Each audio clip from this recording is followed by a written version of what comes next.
Hey sis, so listen, let me tell you guys about some things, some revelations that I've been having.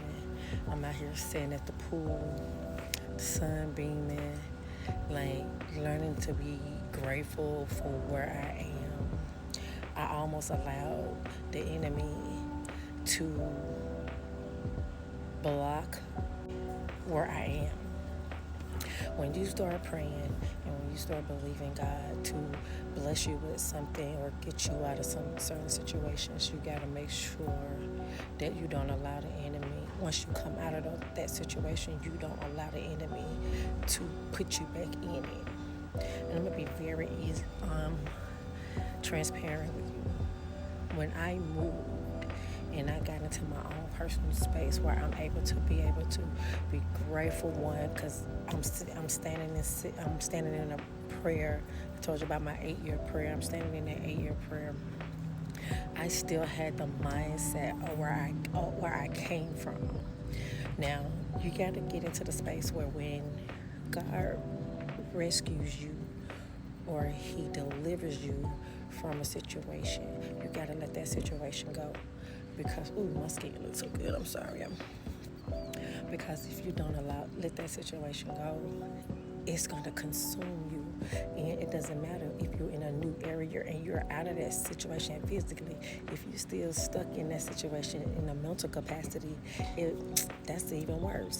So that's why I'm in the place of renewing my mind. I ask God to help me renew my mind and adjust it to the new space that I am in. I am no longer in that old space. So why is my brain still there? And if your brain is still there, you might as well have your body there. Because guess what? If your brain's still there, your body's going to follow. And we're not going back to the old. Especially after we didn't pray for so long for God to bless us to new. So I just wanted to make sure I share that with you.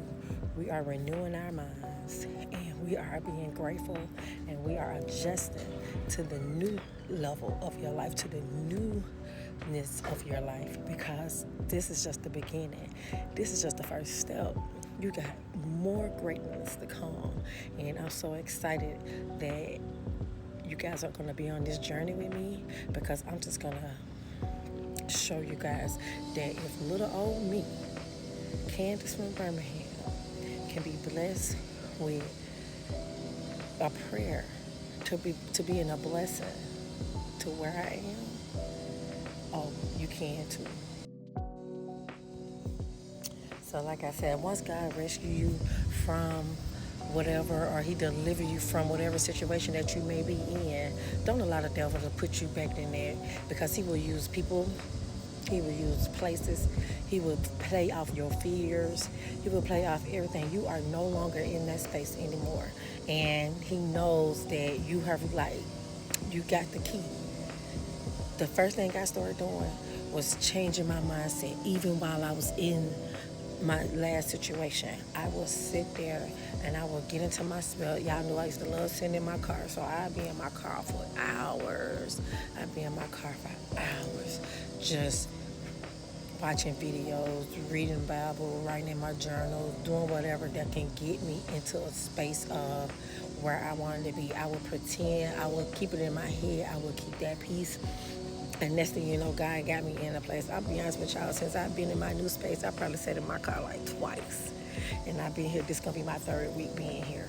And I probably sat in my car like twice, because now I sit inside my new space at my window where I can see the sun and I can watch the atmosphere and I can just think in peace, and I do everything that I was doing from my new space.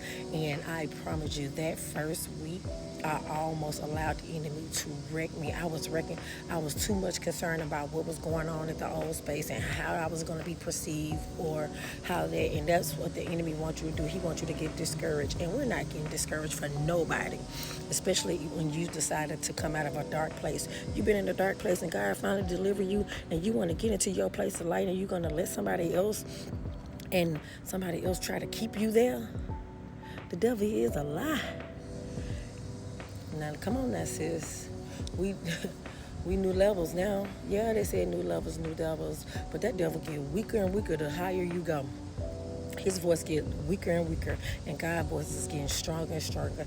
And I allow him to order my steps. And I really had to ask God to, like, whoa, wait a minute, ring this in, because I am no longer in that space. So why am I worried about it? Or why am I worried about the people in that old space? I'm no longer there no more. I'm no longer that person. Guess what? Those people are still in that space, and you're not. So let them be where they are, right? Let them be in that old space. You're not there anymore. So whatever that is for you, whatever that old space is, and God has delivered you and you're no longer physically there, bring your mind to catch up with your body. Because now, gosh, you done seen the goodness of God, and you see that he works, and you see that he's working for you. So now let's go to the next step. Where you want to go next? So what do Romans 12:2 says? Do not conform to this world, but be transformed by the renewal of your mind. And so that when you are tested, that you will be able to discern whether this is God's will. So listen, once you renew and change your mind, that's the beginning. That's the major step. Because whatever you think is what, so is he, right? So once you put yourself into the situation, let your brain catch up with your blessing. Don't allow your mind to continue to keep you in captivity when you have been freed. That was the problem with the people from the wilderness. That's why they was running around for 40 years, because they didn't even realize that they was free as soon as they stepped off the property of Pharaoh's property. They still had the slave mentality, right? They didn't even realize they were free with the promised land right next to them. And they still up here with their old mindset and their old way of thinking. We're not doing that no more. Especially when God didn't freed you from a situation. Stop putting yourself back in there. Ooh, talking to myself for that one. And even if you have to go back and visit that space, you are now a new person, and you do not think or act or carry yourself as the ones that are still locked in that space. Allow yourself to be a light to others. Let them know that you know the way out, and if they decide to come behind you, follow that light, then so be it. But the ones that do not want to follow that light, because that light too bright and it shows their ugliness, you allow them to stay where they are. Because like what Harriet Tubman said, I could have freed a lot more slaves if they knew they were slaves. And it is not your issue to go beg and pull on somebody, because what they're going to do, hold you back. So, baby, I just preached the word. So, make sure y'all like, subscribe, and share if this message hit you. Share it with somebody you know it bless as well, you know. And if you want to sow into this word, my link to my Cashapp is below, and also the links to my books. Hey Sis, the series is starting. I got 2 books up under the Hey Sis. Go ahead. And also, if you want to give to the Housewarming Ministry, that link is below as well. I hope you guys are blessed. I love you so much, and I will see you soon. Bye.